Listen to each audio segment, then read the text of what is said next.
Olá a todos, bem-vindos a mais um OP 360 Live. O meu nome é Patrícia Rocha.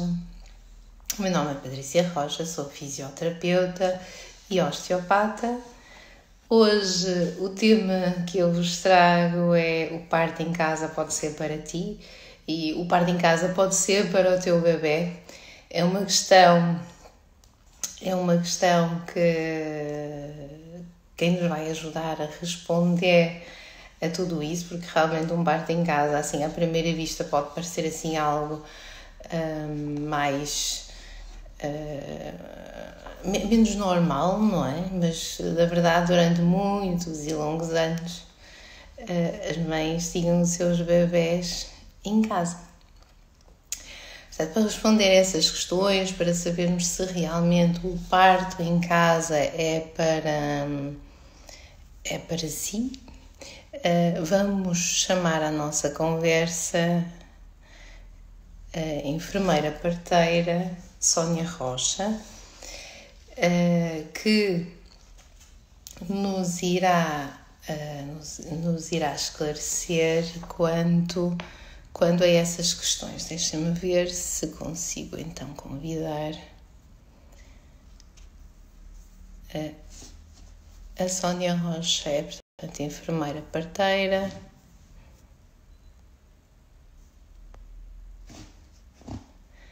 E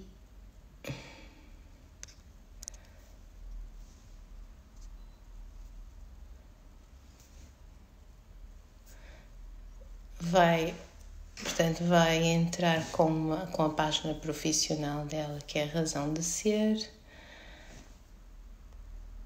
e que nos vai então ajudar a responder aqui a umas questões.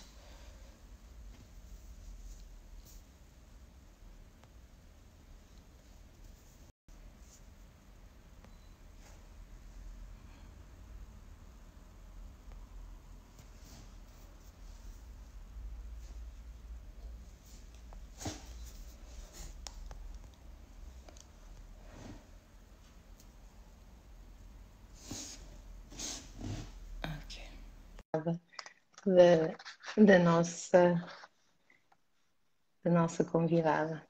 Para quem não conhece o trabalho da nossa enfermeira parteira Sónia Rocha, a Sónia Rocha é mulher e mãe de 4 filhos, nascidos em 2000, 2003, 2016, 2020. Portanto, há bem pouco tempo foi mãe. É enfermeira desde 1997, tem especialidade em saúde pública,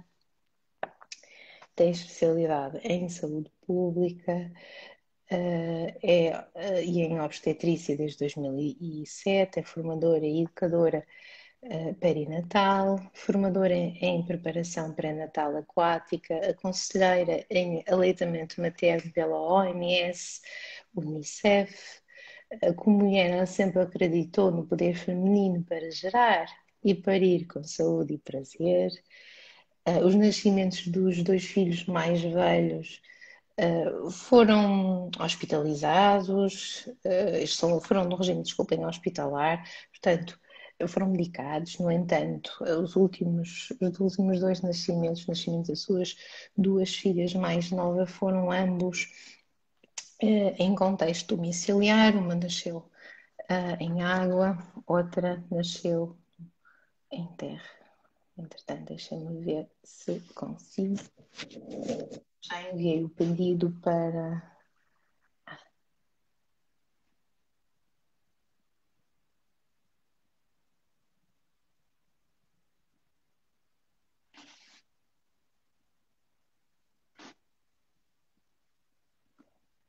Vou voltar a enviar o meu pedido.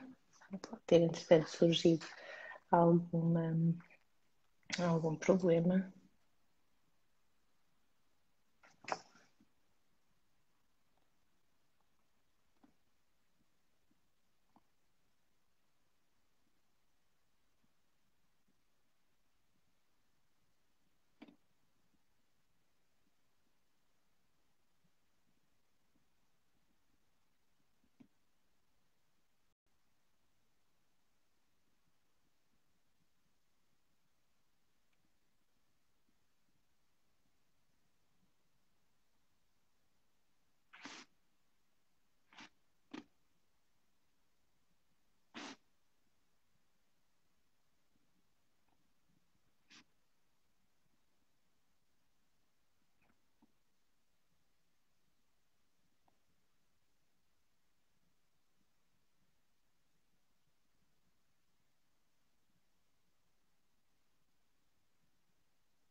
A razão de ser está aqui. Só uma questão de conseguirmos.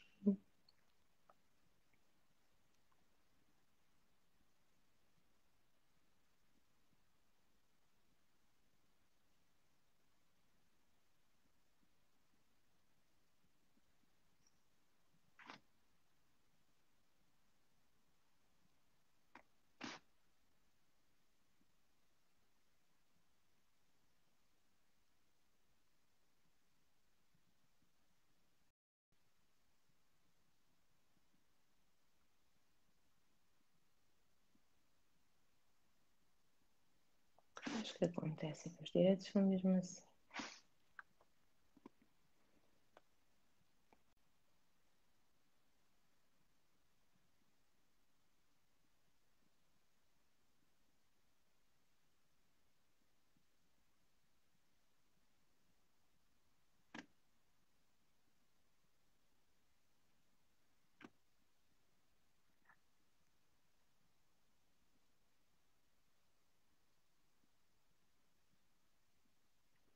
Muito bem. Vamos voltar a tentar, vamos voltar a entrar. Ok, temos aqui um problema técnico. Ok.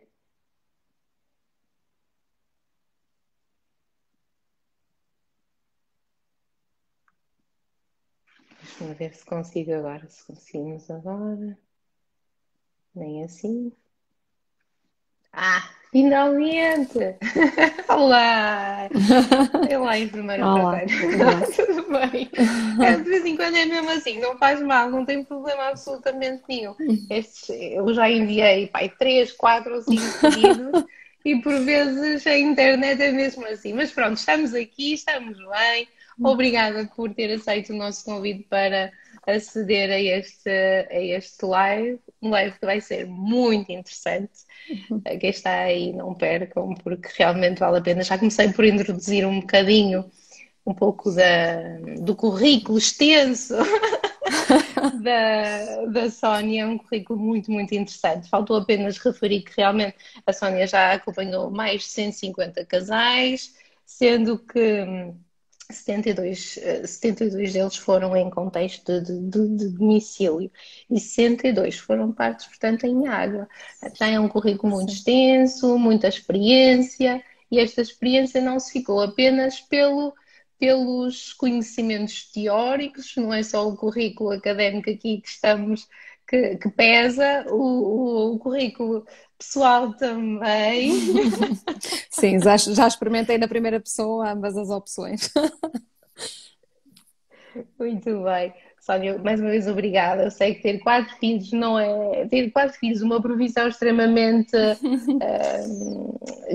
que dá muito trabalho, que implica muita disponibilidade, nem sempre é fácil estar presente neste tipo de iniciativas, mas pronto, acredito mesmo que vamos ajudar muita gente, acredito que vamos as palavras fugiram, desmistificar alguns pontos do que é um parto em casa, não é uma coisa que se opte só porque sim, não é algo, ok, iniciei o meu trabalho de parto, vou ligar à Sónia e a Sónia vem a correr sem nunca ter falado comigo e vamos iniciar, não é assim que as coisas funcionam e vamos esclarecer um bocadinho isso. Sónia, em Portugal, quando falamos em parto, a primeira resposta que muitas mulheres, ou primeiras associações que muitas mulheres fazem falam logo da dor. E a Sónia, quando nos fala do parto, fala-nos como algo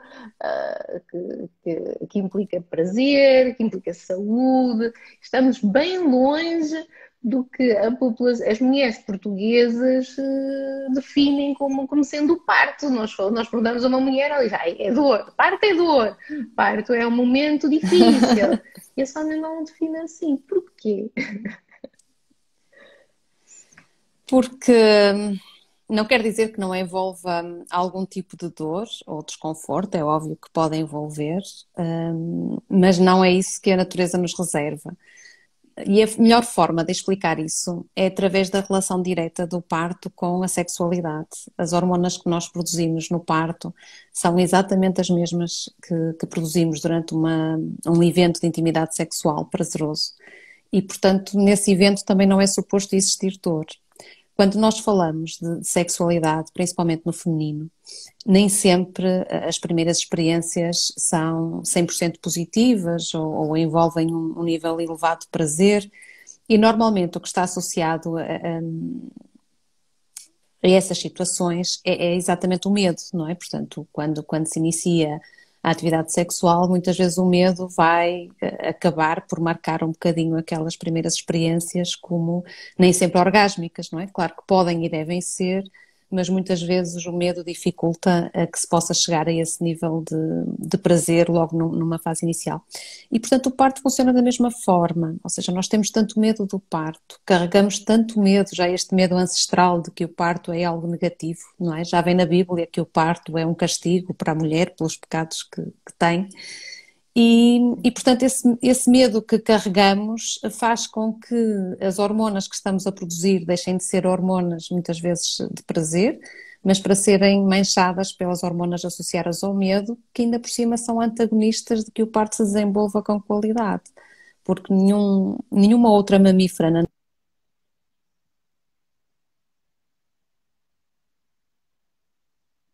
natureza se sente assustada por algum motivo, ameaçada, o trabalho de parto para poder continuar quando ela se voltar a sentir segura. E, portanto, é o que acontece também.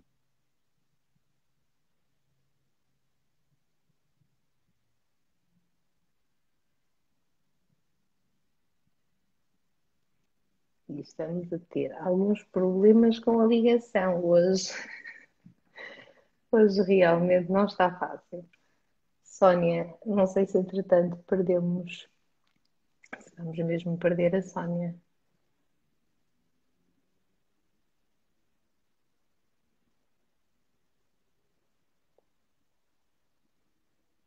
Perdemos mesmo a Sónia. Pronto. Esta internet hoje está muito maluca. Vamos lá outra vez. Vamos lá outra vez. Chamar novamente à conversa.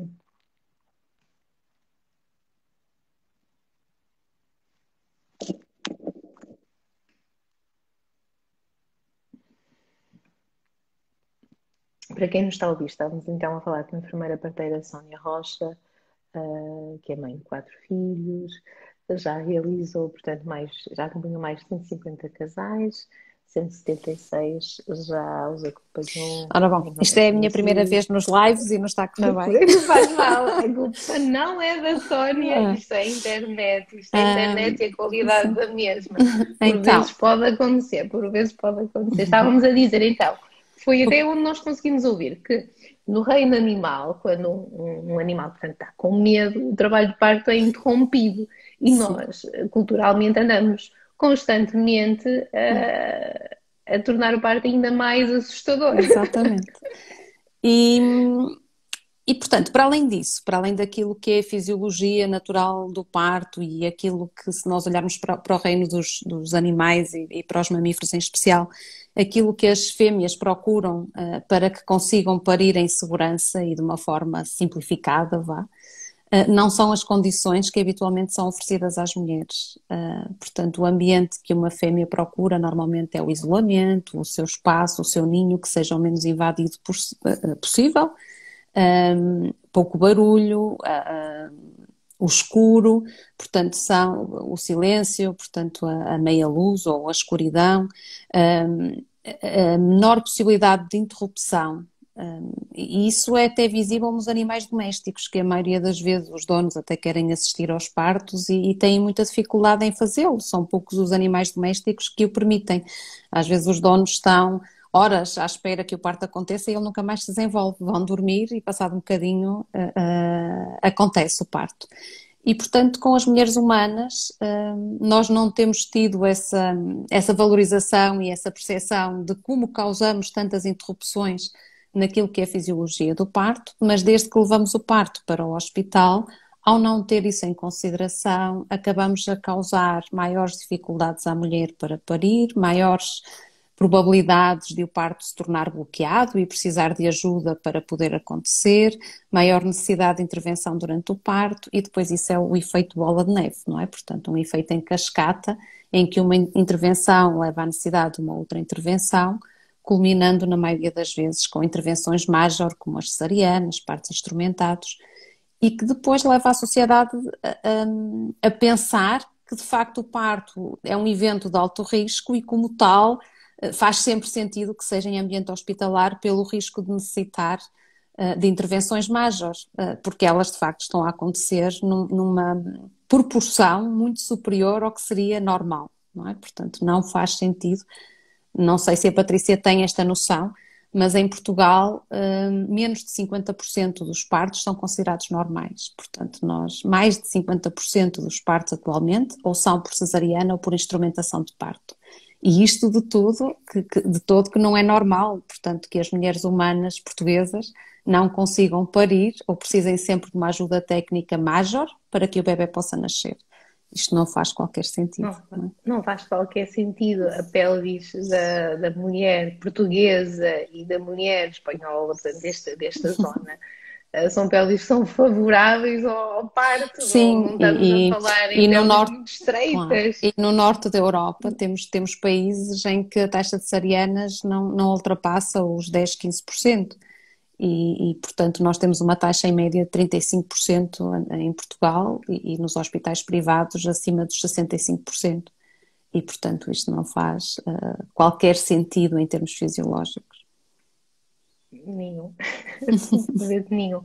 Acompanhado, portanto, temos uma sociedade que torna o parto como um elemento complicado. Se virmos, portanto, a estatística não tinha esses dados, mas considerar que metade das mulheres não conseguem ter os seus filhos não faz sentido nenhum, realmente não faz sentido nenhum. Outra coisa que acaba também de não fazer muito sentido é o distanciamento que há.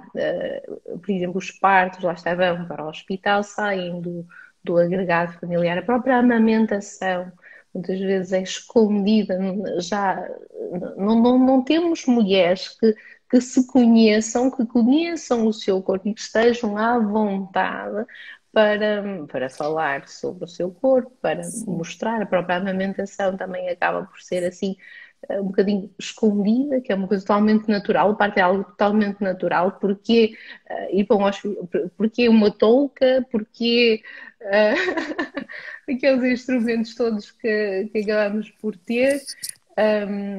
Acho que acabamos por nos distanciar do que nós somos, não é? Mas também do nosso próprio corpo. Não sei se a Sónia tem. Não, eu diariamente acabo por perceber isso. As mulheres não se conhecem, não conhecem o seu corpo. E por não conhecer o seu corpo também acabam por delegar esta tarefa, que é uma tarefa fisiológica, que é o parir, a pessoas que elas acham que conhecem melhor o seu corpo. Sim, isto é, ao tratarmos o parto como um evento de alto risco e tratá-lo como se quase de uma cirurgia se tratasse, portanto o ambiente que oferecemos à mulher é um ambiente praticamente cirúrgico e toda a gente sabe que o ambiente cirúrgico assusta, não é? Quando precisamos de ser operados ou quando entramos num ambiente com essas características, frio, e a própria mulher, por iliteracia, ou seja, por muitas vezes por pouca informação, vai com esta conotação para as instituições de que vai para lá para que alguém faça o parto. E há muito este discurso no meio dos profissionais: eu fiz aquele parto.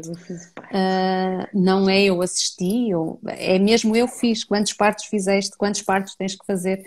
E a própria mulher diz: quem me fez o parto foi determinado profissional. E, portanto, isto revela que nós delegamos aquilo que é a nossa função de parir em outras pessoas, em outras mãos, quando na verdade o parto só é feito por outra pessoa, se se tratar de uma cirurgia, como a cesariana, obviamente que é realizado pelo cirurgião, ou então num parto instrumentado, em que de facto também acontece pela mão do médico, pelo menos a parte da expulsão, digamos assim, auxiliada pela instrumentação. Tudo o resto, quando se trata de partos normais, quem faz o parto é a própria mulher e o seu bebê, não é? Portanto, os outros só deviam estar lá para assistir e para intervir em reduzidas circunstâncias, ou seja, são em situações em que há desvios da normalidade que de facto necessitem de alguma intervenção humana para que o resultado seja mais positivo.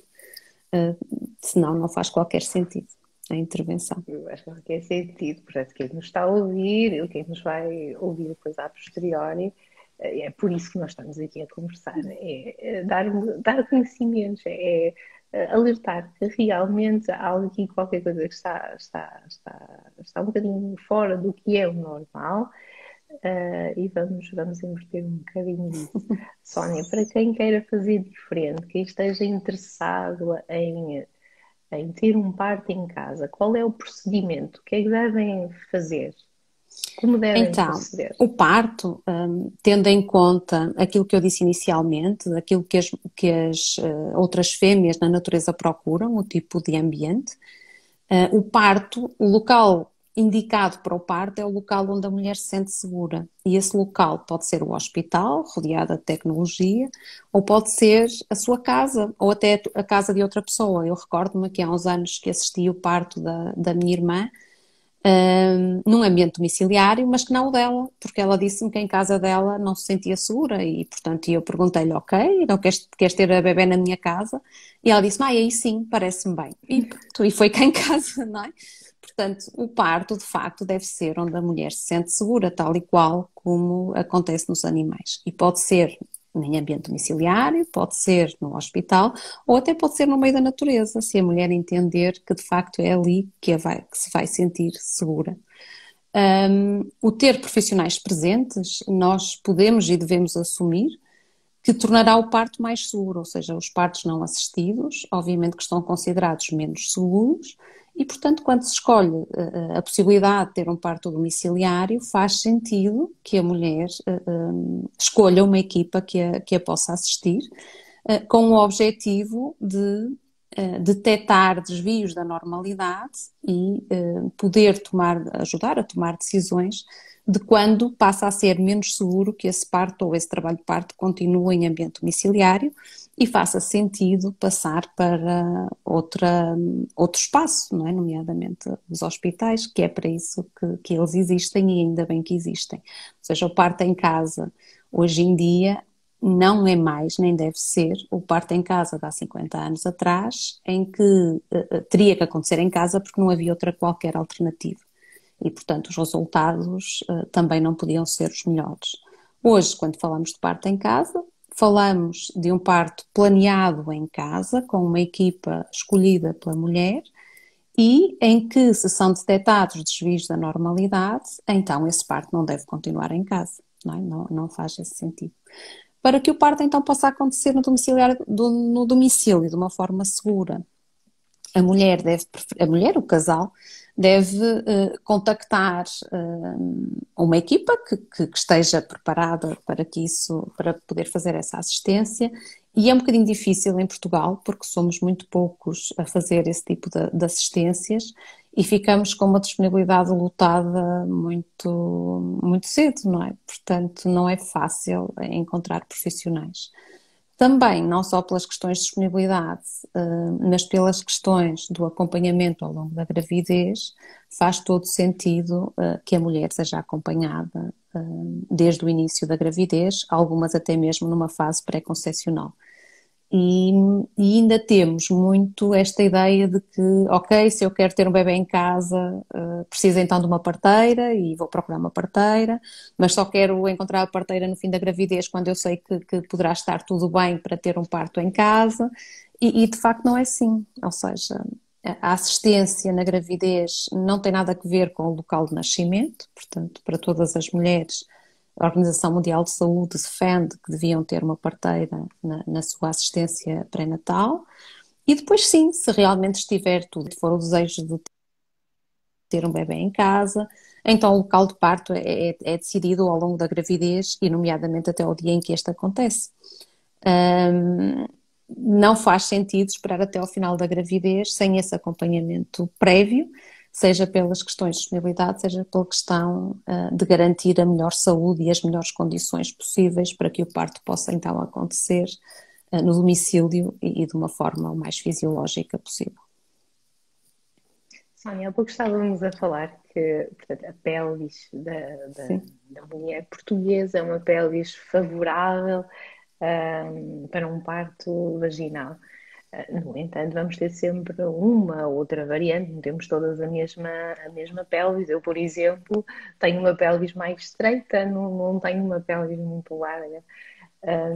E com isso, todo o processo de parto poderá ser diferente, poderá ser um A bocadinho pele, diferente. Portanto, faz sentido a mulher ser bem acompanhada no pré-parto para preparar o nascimento do seu bebé, claro. conhecer o seu corpo, saber quais são as posições que para ela são mais confortáveis, poderá ser uma grande vantagem. Portanto, o parto em Sim, casa não sem começa dúvida. aí, começa antes. Sim, o parto mesmo, independentemente de ser em casa ou não, não é? Obviamente. Sim. Mas a pelvis, o formato da pelvis é apenas uma variável. E nós parteiras não dizemos que há pelvis umas melhores que as outras, porque de facto aquilo que vemos na prática é que vemos mulheres com pelvis conotadas como mais fáceis a ter partos desafiantes e mulheres com pelvis conotadas como eventualmente menos facilitadoras com partos extraordinários. Portanto, como é só apenas uma variável, são muitas as que interferem no sucesso do parto, é menos bom quando nós rotulamos as mulheres com determinado tipo de pele. Por outro lado, a questão da mulher se conhecer faz todo sentido, porque quanto mais a mulher se conhece, mais confia nela própria. E aquilo que a maioria das mulheres tem de facto que entender é que se a mulher está desenhada de raiz para parir, portanto foi isso que a natureza lhe deu. Se ela é mulher, deu-lhe um sistema reprodutor feminino e com isso a capacidade de gerar e parir. E é muito pouco provável que existam problemas nesse processo, porque desde que consiga conceber, a natureza dificilmente erra. Não vamos dizer que é nunca, porque não é verdade, obviamente, mas não está previsto ter o trabalho de gerar um bebé, que é um processo bem complicado durante 9 meses, para depois não conseguir tirar de lá. E a natureza não sabe que existem cesarianas, não é? Portanto, não faz o mínimo sentido. Por isso, se é mulher, à partida está mais do que capacitada para o fazer.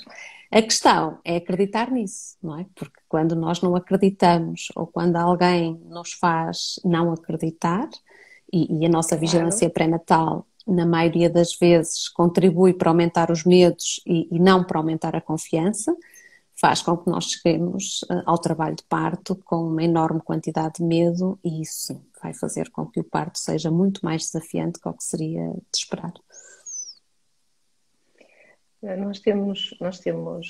Esta pandemia acabou por trazer uma coisa positiva, que é, por um lado, mal, porque teve mal, muito mal, porque temos muito medo. Não é? Eu Sim, vejo mães que acabaram por optar por cesarianas porque têm medo do coronavírus. Mas por outro lado também trouxe as mães um bocadinho mais cedo para casa. E consegui perceber que as mães estão mais atentas à sua gravidez, que estão mais atentas ao que o bebê faz dentro, portanto, os movimentos que ele faz dentro da barriga, como é que ele se posiciona, se está a mover, em que posições está. E, portanto, essa questão, esta parte acaba por ser bastante positiva. Quando falamos numa mulher que se está a preparar para um parto fisiológico, que seja ele ao domicílio, seja ele em contexto hospitalar, a mulher também vai estar mais atenta ao seu bebê, também acaba por estar ali mais atenta. Isso é favorável. Nós portanto, este nosso live, vamos por abordar um bocadinho o tema do bebê, por causa disto, porque nós sim. achamos sempre, ok, o mais seguro para o bebê é cesariano, o mais seguro para o bebê é sair sem que seja tocado, mas Não, isso não é todo isso não verdade. é Uma mãe verdade. que não Não, não, esteja não. nada, É melhor. uma mãe que não esteja atenta, que não sinta o seu bebê, que tenha que que não lhe permita, que não se permita a ela sentir, que não permita ao seu bebê se mover durante a gravidez como deveria, é um bebê que poderá, por exemplo, ter um torcicolo à nascença. Um bebê que, em última instância, vai para uma cesariana, porque a mãe considera que é o melhor, sem sequer ter ponderado um parto fisiológico, um parto vaginal, já só digo vaginal, já só digo vaginal. Muitas vezes não tem noção que não é de todo um parto fácil para o bebê. Uma cesariana é extremamente agressivo. Eu tenho bebês que se lhe colocou ventosas, porque eles já Sim. estavam encaixados. Na cesariana pode ser utilizado ventosas e fórceps, tal e qual como no parto vaginal. E não é nada suave para o bebê de todo, nem para a mãe, não é? Claro que como há uma analgesia, as pessoas pressupõem que não se sente, não é? Portanto, que a mãe não vai sentir dor e que o bebê também será suave para ele. E isto é uma crença muito errada. Pronto. A nível de indicadores obstétricos, as cesarianas têm piores, mesmo as programadas, não é? Têm piores indicadores obstétricos e neonatais do que tem o parto vaginal. Portanto, em termos de saúde física, não é toda a melhor opção, quer para mães, quer para bebés. E se colocarmos a questão da saúde emocional, muito menos. O parto vaginal, pela questão do coquetel hormonal que envolve, é o parto que permite a melhor maturação física e emocional do bebê para a adaptação à vida extrauterina e influencia a saúde de mães e bebés a curto, médio e longo prazo nos bebés pelo resto da vida. Portanto, há coisas que nunca mais mudam, seja ao nível do microbioma, seja a nível... O microbioma são os micróbios que nos colonizam e, portanto, um bebé que não nasce por via vaginal nunca vai ter o microbioma de um bebé que nasce por via vaginal. E isso influencia toda a sua saúde, não é? Portanto, há estudos científicos que relacionam com a diabetes, com a hipertensão, com a asma, com doenças alérgicas, portanto, com um sem número de coisas que não têm vindo muito a público porque provavelmente não interessa, porque é difícil falar nestas questões, não é? Quando tantos bebés nascem por cesariana. Na questão do movimento, sim, sem dúvida que uma gravidez ativa e ativa não no sentido de trabalho, não é? Porque ainda bem que as mães vieram mais cedo para casa, como a Patrícia disse, porque tiveram a oportunidade de se conectar melhor com o seu bebê, mas ativa naquilo que é o movimento corporal e ativa naquilo que é a conexão física e emocional com o bebê. É o bebê que desenvolve o seu próprio parto e o bebê vai desenvolver o parto que necessita através do seu próprio movimento. Um bebê menos bem posicionado vai precisar provavelmente de um parto mais longo para se conseguir ir mexendo e adaptando para conseguir sair de posições menos favoráveis. Um bebê melhor posicionado despoleta normalmente um trabalho de parto mais eficiente e mais rápido e, portanto, mais eficaz naquilo que é a duração e naquilo que é a eficiência da expulsão. Portanto, mais do que... Um bebê... Sim. Desculpe, Sónia, ia perguntar se no parto em casa o bebê, de acordo com a apresentação que ele tem, se há alguma contraindicação. Porque eles podem encaixar para nascer em casa? Sim, para nascer em casa. Então, as contraindicações para nascer em casa, em termos de apresentação do bebê, têm a ver com as mesmas para nascer no hospital, ou seja, nomeadamente um bebê que está em apresentação transversa, ou seja, se está atravessado na barriga, é uma contraindicação para um parto vaginal e, portanto, também não poderá ser em casa, como não poderá ser no hospital. Quanto à apresentação pélvica, que é a apresentação de rabinho para baixo, aqui em Portugal temos uma contraindicação para o parto vaginal na apresentação pélvica, mas que não é uma contraindicação internacional, nem é uma contraindicação absoluta. Portanto, poderia e deveria, e há países que já o estão a defender novamente, que os partos em apresentação pélvica, se a mulher assim o quiser, apesar de estarem associados a um maior risco, digamos assim, defendem que seja dada a oportunidade à mulher de escolher se quer um parto vaginal.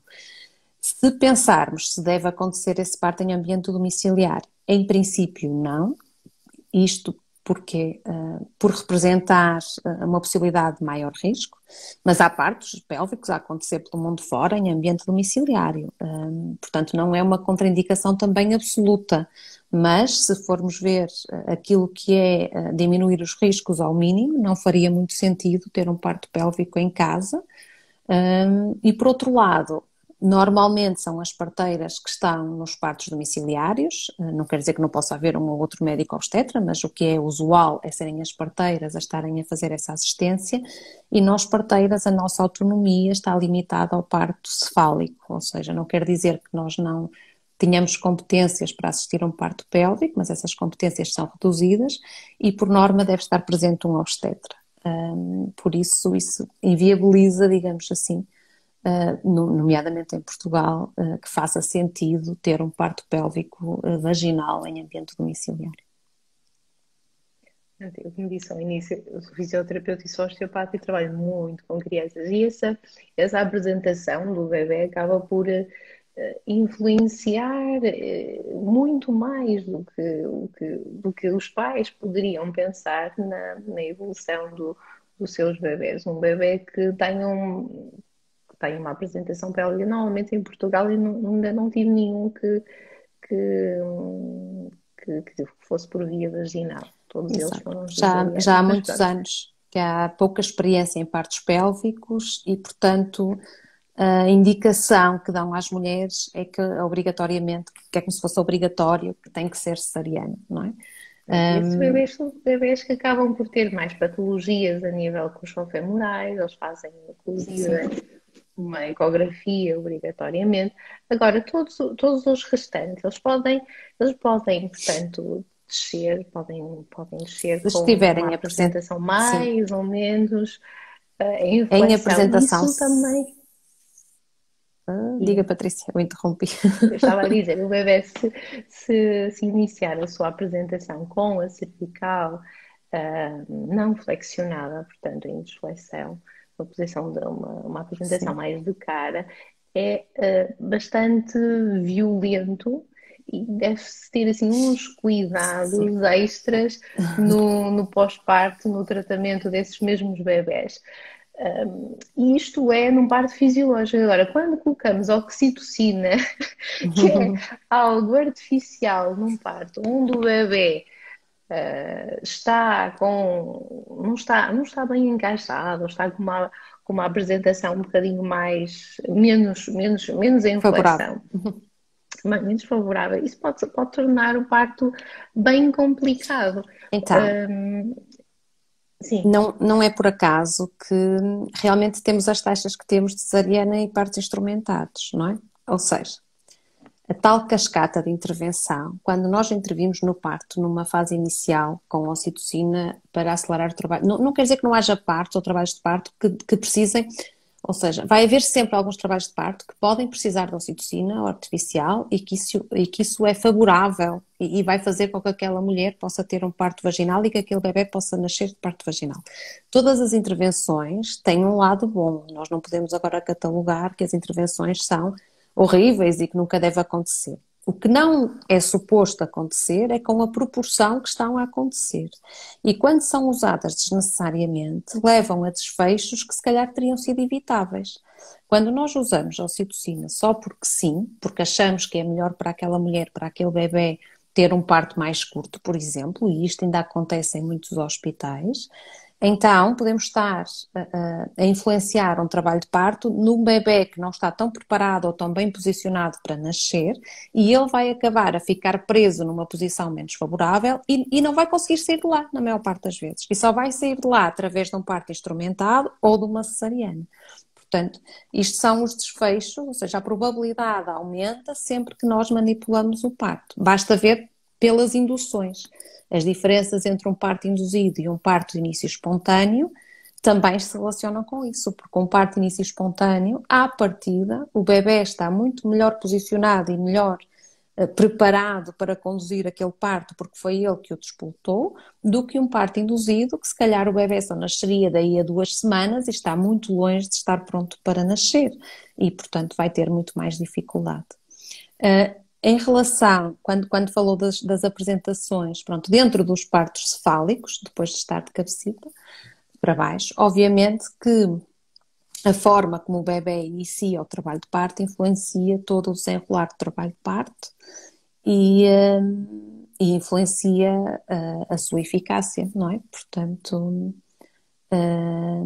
não é adicionar pressão, ou seja, quando um parto não está a se desenvolver da melhor maneira, temos que pensar onde é que o bebê está, como é que ele está e se calhar tentar resolver através do movimento materno, através de alterações de posição, resolver aquela posição do bebê e a partir daí ele já consegue fazer-se nascer e não é adicionar ocitocina ou força no fundo da barriga, porque se o adicionar força num bebê mal posicionado não vai resolver coisa nenhuma, não é?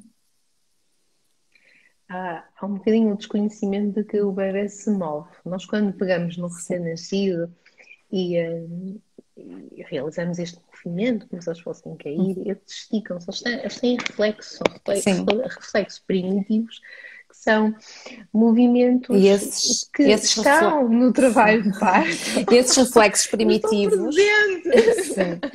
E por isso é que é tão importante um bebê nascer. Tempo ao bebê para os realizar como deve ser. Mas por isso é que é tão importante o parto vaginal, porque o bebê, todos os movimentos que o bebê utiliza durante o parto vaginal são movimentos que ele precisa ao longo do primeiro ano de vida para para se desenvolver física e neurologicamente. Portanto, os movimentos que ele necessita fazer durante o trabalho de parto são importantíssimos para o seu desenvolvimento. E eu, como parteira, quando fiz a minha formação, fui ensinada a fazer sempre a extração do bebê, não é? Ou seja, o bebê exteriorizava a cabeça e nós automaticamente fomos ensinados a fazer pelo bebê a rotação dos ombros e a extrair o bebê, puxar o bebê para fora. Portanto, daí vem a expressão quem é que fez o parto, não é? Porque intitulávamos nós, profissionais de saúde, como a autoridade máxima que tínhamos que fazer essa extração do bebê. E hoje já é raríssimo eu colocar as minhas mãos no bebê, é muito, muito raro, portanto, e só acontece quando de facto o bebê está a ter alguma dificuldade e é preciso dar alguma ajuda para desbloquear os ombros, o que é raro, porque na maioria das vezes eu simplesmente estou quase a filmar o parto ou estou a ver e deixo o bebê exteriorizar-se sozinho, porque ele é capaz de o fazer e isso é importante para o seu desenvolvimento futuro. Que seja ele a decidir a exteriorizar-se e iniciar a sua própria vida. Muito bem. Eu por acaso tenho aqui uns modelos muito interessantes que só para quem nos está a ouvir terem noção que realmente um parto não deve ser feito deitado e que não deve ser. Não devemos prender a mulher de movimentos. Isto aqui é uma pelvis que nós temos aqui, que a Raquel temos todos. É uma querida.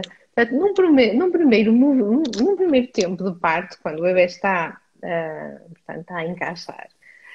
Está a descer, está a querer, iniciar a sua descida, a pelvis da mãe tem que ter a capacidade de se abrir. Portanto, isso implica movimento, isso implica orientação. Depois, num segundo momento, isto é o nosso bebê. O nosso bebê tem que movimentar. O nosso bebê, ele encaixa. Isto é um dos elementos que eles normalmente, um dos movimentos que eles normalmente fazem. Ele encaixa, ele vai, ele roda e, como disse a Sónia, eles movem os ombros. Há um movimento do cóccix por parte da mãe que nós interrompemos quando deitamos a mãe. Não é verdade, Sónia?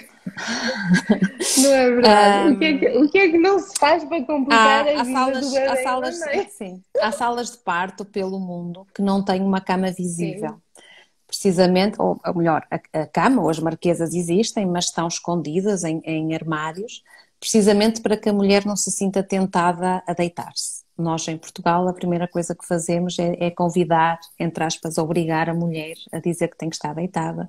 E às vezes até para fazer um xixi é bem difícil, embora nos últimos anos tenha vindo a melhorar, felizmente. De facto, estar deitada durante o trabalho de parto é a pior coisa que se pode fazer. E dificilmente uma mulher se deita, a não ser que tenha uma analgesia, portanto, ou se deita porque alguém lhe diz que é obrigatório estar assim. E estar quieta durante o trabalho de parto é praticamente impossível, portanto, eu já o fiz nos meus 2 primeiros filhos e lembro-me, a única memória que eu tenho assim mais vívida é lembrar-me de que se eu pudesse levantar-me, não é? Porque de facto é extremamente desafiante estar deitada e sentir as contrações. E das minhas outras 2 filhas, que nasceram de parto natural, nem sequer me passou pela cabeça a vontade ou a necessidade de me deitar ou me recostar, porque só estava bem em movimento, não é grandes movimentos, mas pequenos movimentos, como se fosse uma dança. No relato de parto da minha terceira filha, eu falo mesmo nisso, não é? Portanto, uma dança com a minha bebé. E é isso, ou seja, quando a mulher está conectada com o seu bebé, ela vai fazer os movimentos da bacia, como a Patrícia falou, não é? Eu também tenho aqui o modelo. Força, força, é melhor ser a Então, Sónia. vai fazer os movimentos e então há um exercício para quem nos está a ouvir e não souber que pode testar, que é quando a mulher encosta os joelhos, a bacia, a parte de baixo da bacia por onde o bebê tem que sair, quando fechamos os joelhos, abre. E quando a mulher abre os joelhos, não é? Esta parte vai fechar. Portanto, é exatamente o oposto. Isto é apenas um dos movimentos, não é? Porque depois temos as assimetrias, em que pode abrir de um lado, fechar do outro, abrir atrás, como o movimento que a Patrícia falou. Mas este movimento que pode ser facilmente testado, de fechar os joelhos e abrir os pés e a bacia vai abrir, ou então abrir os joelhos e sentir estes ossinhos, que são os nossos ossinhos de sentar, quando nós abrimos os nossos joelhos a fechar. E se vocês se lembram das posições de parto que aparecem nas novelas e na televisão, que é usual dos nossos hospitais, em que a mulher está deitada e de pernas, de joelhos abertos, então perde o movimento do cóccix, como a Patrícia falou, e em vez de ter a bacia mais aberta, aqui na parte final vai ter a bacia mais fechada, não há volta a dar. E portanto a mulher empurra, o bebê empurra e vê-se com muita dificuldade para o fazer, porque está a empurrá-lo como se fosse para uma porta fechada. E além disso, a gravidade da terra está a puxar o bebê para aqui, quando a mulher tem que o empurrar, neste sentido, nem sequer é em frente, é para cima. Não é? Portanto, o bebê primeiro vai para baixo e depois vem para cima. Portanto, isto não tem lógica nenhuma. A única razão pela qual se instituiu que o parto acontecesse assim foi para quem está de frente ter uma melhor visão. E para quem quiser saber um bocadinho de história, começou com o rei Luís XIV de França, que deu ordens que queria ver a mulher a parir os seus filhos e, portanto, a mulher dele teve que parir deitada, porque até aí nenhum livro de história da obstetrícia em que retratava partos retratava as mulheres deitadas. Era sempre em cadeiras de parto que se posicionavam e, portanto, foi a realeza que mudou a realidade. E os pobres tendem a seguir os ricos e, portanto, rapidamente rapidamente acharam que fazia sentido parir de barriga para cima, não é? Portanto, nessa posição, porque era mais chique, não é? Portanto, e a partir daí, quando o parto passou para o hospital, também dava jeito aos profissionais terem esta visão e em termos de trabalho ficariam mais poupados e, portanto, foi fácil isto se proliferar. Quando nós viramos a mulher ao contrário, ou quando a mulher autonomamente se vira ao contrário nesta posição, nós temos um cóccix que fica completamente livre. Normalmente a mulher fica de joelhos no chão, portanto em 4 apoios ou similar, e a bacia fica completamente livre, mesmo estes ossinhos de sentar, para se mexer conforme seja necessário, não é? Portanto, há uma eficácia extra da bacia e da adequação àquilo que é a saída do bebê. Nós, a maioria das vezes, não precisamos de ensinar a mulher. Basta que não lhe digamos qualquer ordem. e a maioria das vezes ela vai fazer tudo direitinho, não é? O grande problema é quando nós achamos que tem que ser de determinada maneira. Para algumas mulheres, a informação é sem dúvida importante, aquilo que falámos no início da literacia em saúde, porque ao conhecer todas estas dinâmicas corporais, começam a confiar mais nelas próprias de que de facto o parto é possível. Porque ao conhecer, por exemplo, as dimensões que ela própria tem da bacia, da sua própria pelve, como a Patrícia disse, começa a perceber que de facto lá cabe um bebê, não é? Portanto, porque o que nos interessa mais são os limites ósseos, não é? Tudo o resto é músculo, são tecidos moles, e não quer dizer que não tenha a sua importância, tem, e muita, mas são barreiras menos rígidas para o bebê ultrapassar. E, portanto, a mulher conhecer-se ela própria fará todo sentido, óbvio. Outro elemento que precisa, estamos a falar em músculos, eu dei de outro modelo anatómico. Outro elemento que precisa do seu tempo é o nosso períneo. Sim. Para quem desconhece, eu convido todas as mulheres a conhecer o seu períneo. Portanto, isto é tudo o que nós temos numa vista, estamos a olhar de frente para o períneo de uma mulher. Portanto, aqui estaria a barriga, aqui é o períneo da mulher. Outro elemento que precisa realmente de tempo é o períneo da mulher. Num parto em casa realizam-se episiotomias? Bem, não é por ser em casa, não é? Ou seja, realizar episiotomia não tem a ver com o facto de ser em casa, tem a ver com o facto da evidência científica e de acreditar que se nós somos mulheres e temos uma vulva e essa vulva tem uma função sexual, óbvio, mas a função principal dela é ser capaz de expulsar um bebê para o exterior. E, portanto, não faz o mínimo sentido que nós achemos que ela não tem espaço para o fazer ou que precisa de um corte adicional. Os tecidos que compõem o nosso pavimento pélvico e a nossa vagina são exatamente os mesmos tecidos que também compõem o pavimento pélvico masculino e, nomeadamente, o pénis, não é? Portanto, a vagina tem os mesmos tecidos. E ninguém se interroga, não é, que o pénis passe por uma ereção e volte à posição inicial e que vai ficar estragado, não é? Portanto, que não seja capaz de fazer esta distensão e voltar ao seu formato inicial sem qualquer dano. E, portanto, a nossa vagina também é fantástica e tem essa capacidade fabulosa de se distender, que não tem nada a ver com dilatação, porque às vezes as pessoas confundem isto, acham que foram cortadas porque não tinham dilatação suficiente. Não, uma coisa é a dilatação que acontece no útero, outra coisa é a distensão vaginal para acomodar o bebê e deixá-lo passar.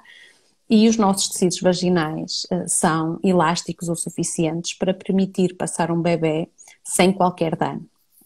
Mais uma vez, o acreditar nisto faz toda a diferença para que a vagina possa ter um dano, porque nós, quando estamos com medo, a nossa vagina contrai e, portanto, se um bebê está a forçar a passagem através de uma vagina contraída, há mais probabilidade de laceração, óbvio.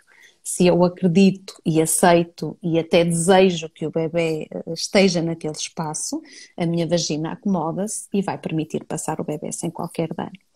Claro que quando o parto passou para o hospital e passou para esta posição que estávamos a falar há bocadinho, é assustador ver uma cabeça daquele tamanho na vagina, não é? Portanto, nós olhamos, quem está de frente para a mulher, e acredita que é completamente impossível sair de lá um bebê de 3 ou 4 quilos sem qualquer dano. E como a mulher está naquela posição e começou a ser obrigada, dado que aquela posição não favorece a expulsão, começou a ser obrigada a empurrar com uma força descomunal, que é outra coisa que na maioria dos partos não faz qualquer sentido, o que começaram a acontecer rasgões consideráveis, não é? Portanto, de facto, aquelas vaginas não aguentavam e cediam com situações dramáticas. Então o senhor lembrou-se que, já que rasgavam, então se calhar era melhor cortar e prevenir um possível rasgão tão sério.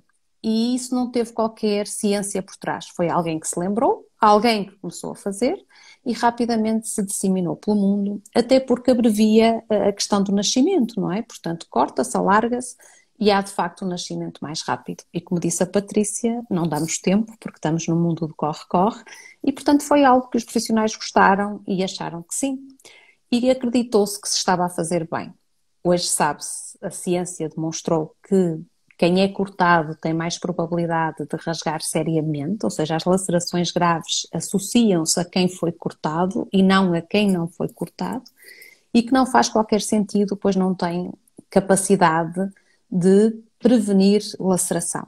O que tem capacidade de prevenir laceração é mudar a posição da mulher, ou seja, as mulheres não parirem naquela posição, não forçar a mulher a puxar, porque de facto não é necessário puxar, e respeitar o tempo para que o bebê nasça quando faz sentido ele nascer. E o nosso pavimento pélvico, que a Patrícia mostrou, é composto por três camadas e cada camada tem uma função naquilo que é a progressão e a rotação da cabeça do bebê. E a mulher muitas vezes sente vontade de puxar, mal o bebê atinge a primeira camada muscular, mas sente uma vontade de puxar no pico da contração. Eu vou tentar simular. Ou seja, a mulher tem uma contração, é natural que esteja a vocalizar, do género durante toda a contração, e nós se calhar iríamos ouvir algo deste género.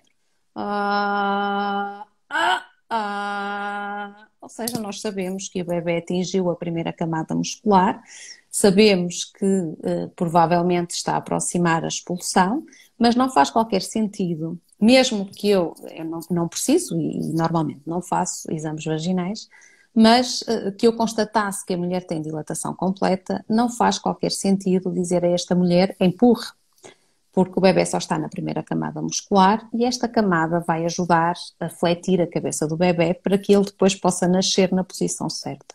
Se eu disser à mulher para empurrar, ou se esta achar que tem que empurrar, que às vezes também acontece isso, porque já sentiu a vontade, e começar a empurrar desde o início da contração, há uma probabilidade de estar a empurrar um bebê sem estar fletido, aquilo que a Patrícia disse há bocadinho. Portanto, com a cabeça esticada, em vez de estar com a cabeça curvada. E isso faz com que ele vá ficar preso a seguir. Depois, mais tarde, a partir do momento que o bebê atinge a segunda camada muscular, vamos provavelmente ouvir uma mulher com vontade de empurrar durante toda a contração. Então ela começa a contração e vamos ouvir algo do género. Ou seja, a vocalização diz-nos que ela tem vontade de empurrar. Mas se eu não a mandar empurrar mais do que isso, ela não vai fazer, a não ser que tenha na cabeça que é preciso empurrar. E também, mais uma vez, não faz sentido empurrar. E quando o bebê atinge a terceira camada muscular, então é quando já se vê o bebê na vulva, portanto, quando já vemos a cabeça do bebê, o que nós chamamos a coroação, que pode dar uma sensação de laceração, de ardor, porque dá a sensação mesmo que vamos rasgar, que é impossível aquela cabeça ficar ali, e vamos ouvir nitidamente uma mulher a empurrar. Assim, algo bem forte, um grito assim de Ipiranga, provavelmente. E mesmo que eu diga a esta mulher, com calma, não empurres, é muito difícil. Ela vai dizer, eu não consigo não empurrar, porque é algo descomunal. E quando isso acontece dessa maneira, o que nós vemos é um bebê a sair, naturalmente, e na maioria das vezes não temos qualquer lesão perineal, desde que isso seja respeitado, porque é o reflexo de ejeção fetal. Portanto, é o bebê que se impulsiona para o exterior e nem que a mãe fechasse as pernas, o bebê nasce na mesma, não é? Portanto, não é possível segurá-lo ali quando ele atinge essa camada. E, portanto, antes, mesmo sentir vontade de empurrar, não faz sentido adicionar força àquilo que o bebê já está a fazer. E isso protege o nosso períneo de lesões no momento e lesões para o futuro, que provavelmente é o trabalho da Patrícia, não é? Que depois tem clientes, porque há muitas lesões perineais associadas ao parto. O bebê e a mãe acabam por estar ali unidos, como a Sónia disse bem, o parto é um momento de dança, não é? Ambos dançam, ambos vão se adaptando às novas posições, às novas necessidades, às forças de conversão. E o bebê, no final, portanto, nasce. E o que é que acontece a seguir? Ora O bom, que é que acontece a seguir? Num parto fisiológico, o que deveria acontecer é, Sónia. em todos os partos, o sítio para onde o bebê tem de ir é para o peito da mãe, não é? E isto independentemente de ser fisiológico, menos fisiológico ou ser até uma cesariana. E infelizmente ainda não temos essa visão. Claro que quanto mais fisiológico é o parto, mais garantido está isto. Porquê? Porque quanto mais fisiológico é o parto, normalmente melhor condição física está o bebê e, portanto, menos probabilidade de terceiros interromperem esse momento, em que não devia haver qualquer interrupção entre o bebê sair de dentro da mãe e o bebê ir para o peito da mãe. Portanto, devia ser direto, não devia haver quase mãos pelo meio, mãos de outras pessoas, a não ser que seja o pai, eventualmente, não é? Mas as mãos de profissionais deviam nem sequer existir, ou existir apenas como um auxílio de entregar o bebê à mãe, eventualmente, mas nunca para interromper esse momento. E nos outros, não é? Portanto, quando é até uma cesariana, também devia acontecer, e há países que o promovem e o fazem, então eles chamam cesarianas humanizadas, e isso já está em vigor e já é como se fosse lei e norma. Em Portugal, infelizmente, ainda separam, nem sequer entregam o bebê à mãe, a não ser por uns breves segundos, e separam durante 1 hora ou 2 horas após uma cesariana. E mesmo nos partos vaginais, há hospitais que ainda não fazem, ou seja, o bebê é mostrado, ok, mas estamos a falar de mostrar de uns minutos, depois vai para uma mesa para ser observado, depois é vestido e só mais tarde, portanto, mesmo não saindo da mesma sala, só mais tarde de facto vai para o contacto com a mãe e mamar. E a falta de contacto direto, de contacto pele a pele com a mãe e o facto de mais mãos mexerem nos bebés desnecessariamente, está mais que demonstrado que influencia a forma como o bebê vai mamar, a sua capacidade para mamar, a curto, médio e longo prazo. Quanto menos interrompermos esse momento, mais provável é que tenhamos menos problemas na amamentação, na relação mãe-filho, e isto nós também vemos nos animais. É tão fácil aprendermos com os animais, não é? Portanto, eu aprendi desde pequenina que se mexesse nos coelhos acabados de nascer, a própria mãe podia matar os coelhos, não é? Portanto, nós sabemos nos animais que não faz qualquer sentido interferirmos no ninho, interferirmos naquilo que é a relação mãe-filho.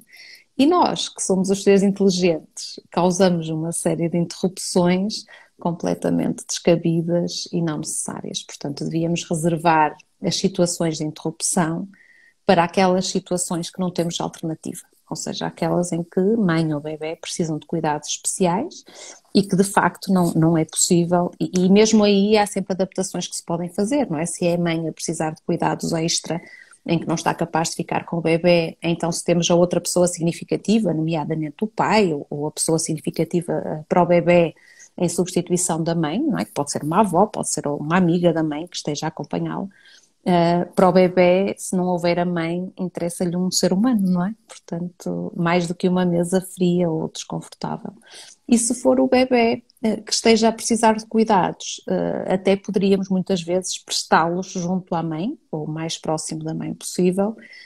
Portanto, nem sempre significa uma necessidade de afastamento. E não é o que se verifica. Muitas mulheres que procuram normalmente partos domiciliários acabam por procurar também todas estas coisas, todas estas questões, porque sentem que muitas vezes não são ouvidas ou não são respeitadas nas nossas instituições. E claro que esse não devia ser o motivo para um parto domiciliário, não é? Pode ser, mas não deveria ser, porque devia ser um direito das mulheres, dos bebés, das famílias, fosse qual fosse o local de nascimento. Temos aqui um comentário muito giro. Estão aqui a pedir mais enfermeiras parteiras como a Sónia, por favor. Grata. Eu concordo, eu concordo.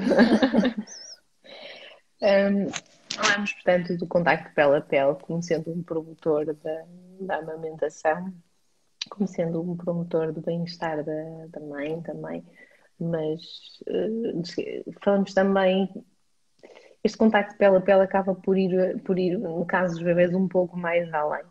O Sim, processo de vinculação que acaba por se sim, iniciar, temos uma estabilização da frequência cardíaca, nós temos prematuros que mantêm esse contacto sim. pele a pele por mais tempo. Foi muito giro, porque a primeira pessoa que teve a brilhante ideia de colocar um prematuro no colo dos pais por mais tempo do que era Uhum. usual, não os colocar numa incubadora, portanto, um médico que já não tinha incubadoras. Já não tinha Sim. incubadoras Uhum. e o que é que eu vou fazer agora com estes bebés? E decidiu colocá-lo em contacto pele a pele com a mãe. E constatou que esses bebés evoluíram de forma muito Sim. mais favorável. Portanto, as frequências cardíacas ficavam mais estáveis, o bebê ficava mais tranquilo, o bebê estando mais tranquilo engorda mais, A mama incubadora melhor. tenta substituir aquilo que é o ambiente intrauterino, não é? E o ambiente mais parecido com o intrauterino é o peito da mãe. É onde o bebê vai encontrar alimento, como encontra no cordão umbilical, é onde vai encontrar a temperatura certa e onde vai encontrar os batimentos cardíacos da mãe e a frequência respiratória que já conhece e o ajudam a autorregular. Para além disso, os bebés precisam e as mães precisam de se conhecer e se vincular, ou seja, de se apaixonarem.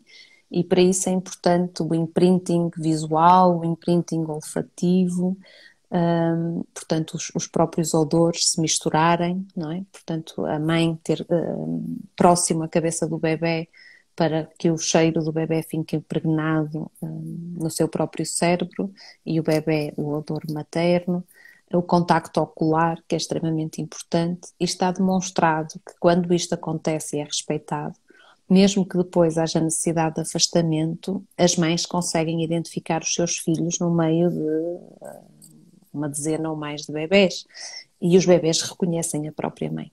E, portanto, isto é insubstituível em termos daquilo que é depois a vinculação mãe-bebé e aquilo que vai ser o pós-parto desta mãe, deste bebê, desta família. E nós cada vez mais assistimos a disrupções no pós-parto, pais com muitas dificuldades a cuidar dos seus bebés, e também não é por acaso, não é? Portanto, com pós-partos muito difíceis, muito desafiantes, com bebés que choram imenso, e não é por acaso, não é? Portanto, aquilo que eu assisto naquilo que é na minha experiência destes últimos anos, é que quanto mais fisiológico é o parto, por norma, melhores pós-partos tenho, ou seja, menos trabalho eu tenho como parteira no pós-parto, habitualmente, porque as coisas acabam por se resolver por si mesmo. E mesmo quando tenho algum problema na amamentação, por exemplo, este ano foi um ano em que tive algumas situações que já não tinha há algum tempo, as mães têm melhor resiliência para lidar com desafios difíceis, quando têm uma história de parto, uma boa história de parto por trás. E, portanto, está tudo interligado, não é? E esse contacto pele a pele, mesmo quando o parto não é fisiológico, permite àquela mãe e àquele bebê criarem um ambiente hormonal muito similar àquilo que devia ter acontecido durante o parto. Portanto, mais até do que nos partos fisiológicos, quando o parto tenha que ser instrumentado, quando houve uma necessidade de nascimento por cesariana, ou que tenha sido uma cesariana por opção, nesses ainda faria mais sentido que tivéssemos este cuidado de fomentar esse momento. Infelizmente, é quando há menos probabilidade que isso aconteça. Muito bem. Sónia, hum, eu deixei esta questão mais para o final, porque fazê-la assim no início ficava assim um bocadinho sem contexto. Era como realizarmos aqui uma lista. Muitas pessoas que nos estão a ouvir acabavam até por nem acreditar, nem acreditar. E agora que acabas por explorar todo o processo do bebê, já percebemos que quem pretende ter um parto em casa prepara-se muito bem para isso, que o casal está preparado para isso, porque realmente o ter um parto em casa é um trabalho da mãe, do bebê, mas o pai também é um elemento Sim, ali sem dúvida. muito, muito ativo. Trabalha mais em casa do que no hospital, o pai.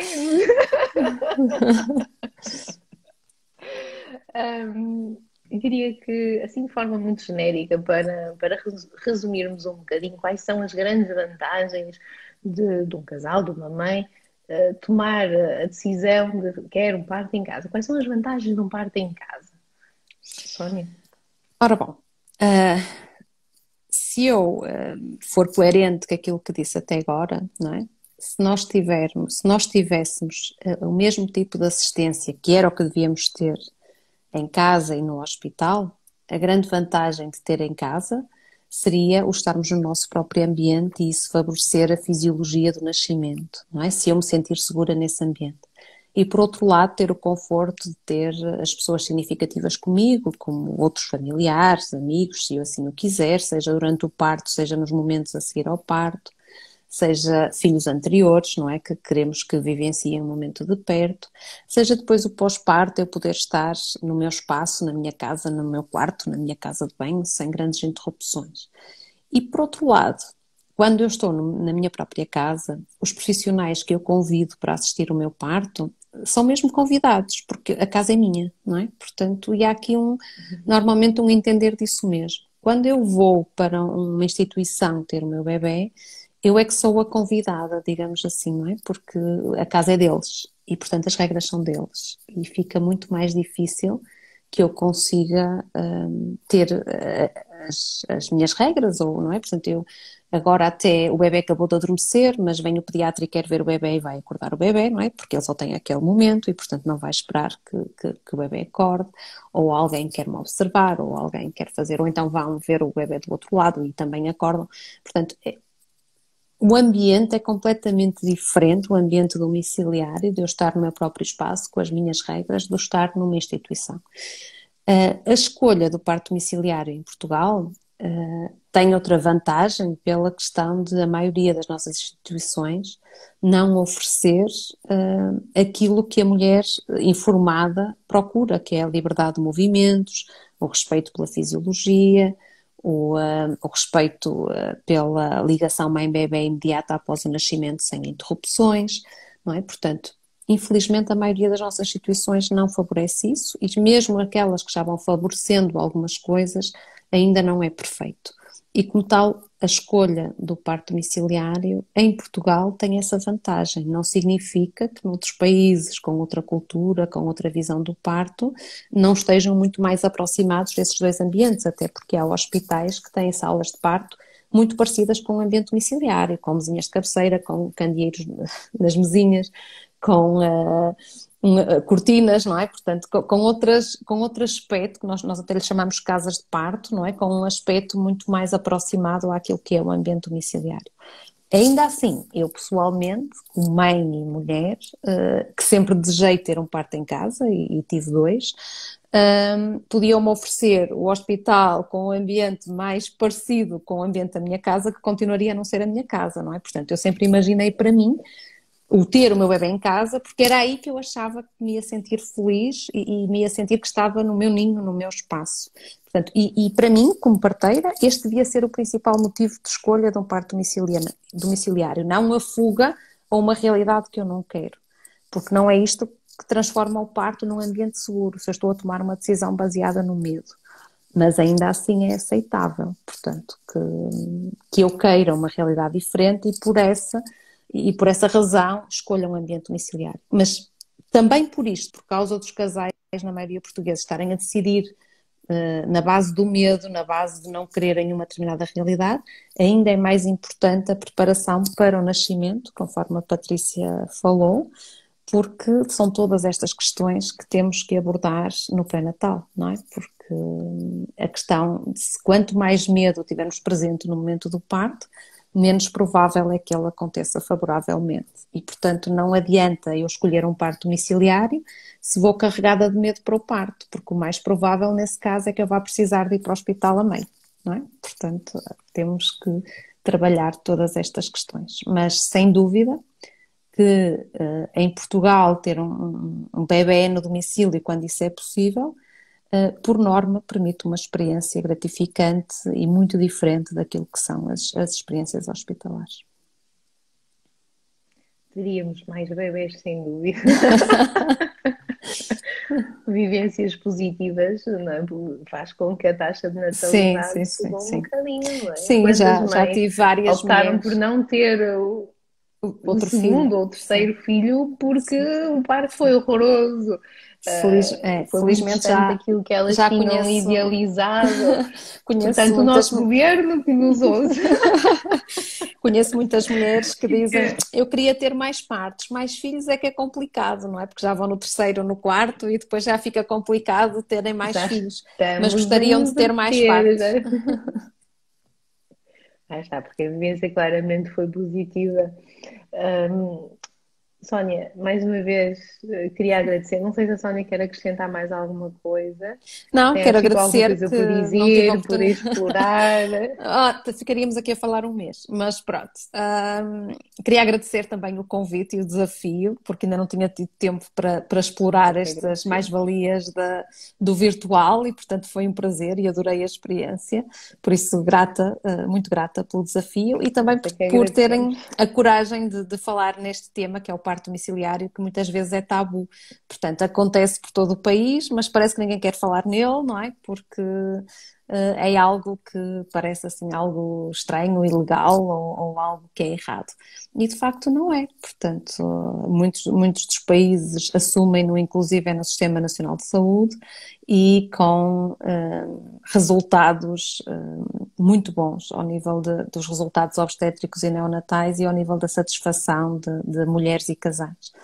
Pronto, em Portugal ainda é algo só disponível a nível privado, mas de facto os casais, a grande maioria dos casais, não quer dizer que também não tenhamos experiências menos positivas, obviamente que nunca vai haver uma satisfação de 100% ou um resultado de 100% de partos fabulosos e fisiológicos, não, vai haver sempre necessidade de transferências, necessidade de cesarianas, de partos instrumentados, e temos que aceitar que não podemos dar esse resultado a 100% dos casais que nos procuram, mas a grande maioria sim, e felizmente contamos, pelo menos nas experiências que acompanhei até agora, com mais de 85%